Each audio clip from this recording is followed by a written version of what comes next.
Ayan, so ngayon ang ituturo ko sa inyo is kung paano tayong mag-withdraw dito sa ating account sa Ascendra.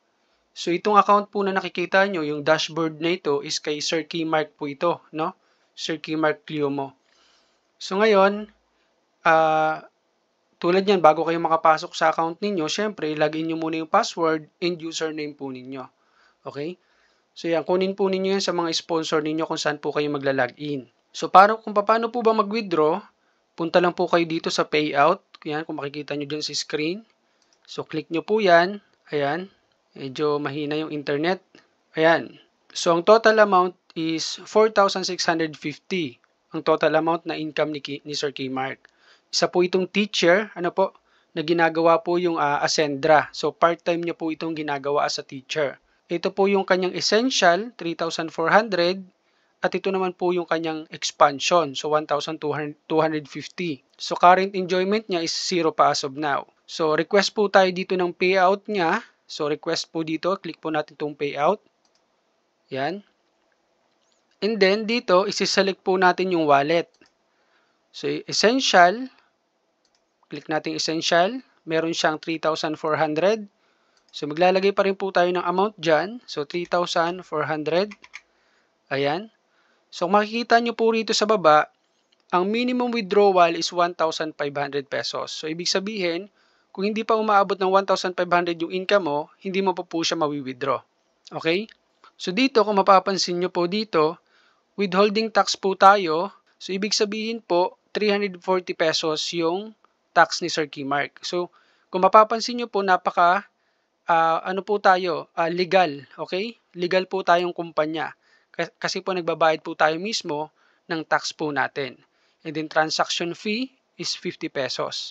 So ang net amount po niya is 3,010 pesos ang mawi-withdraw po ni Sir Keymark. Okay? So next po tayo. So remark, optional naman po yan.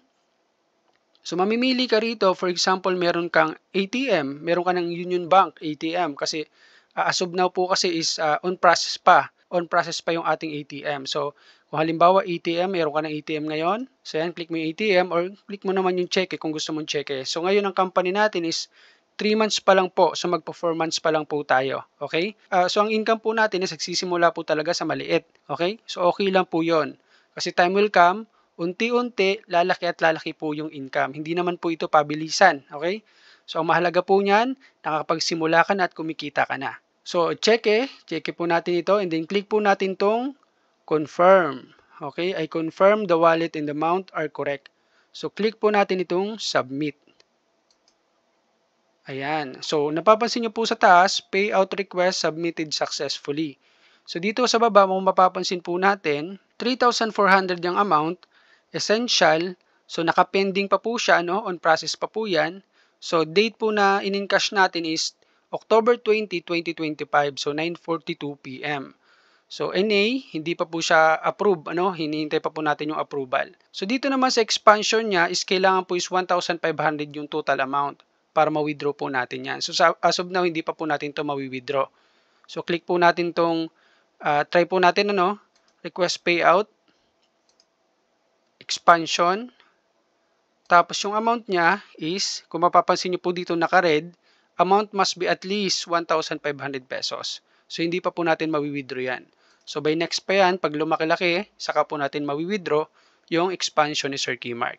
So ako lang po yung gumawa ng video tutorial dito para makita nyo po kung paano mag-encash ng income po natin dito sa Ascendra.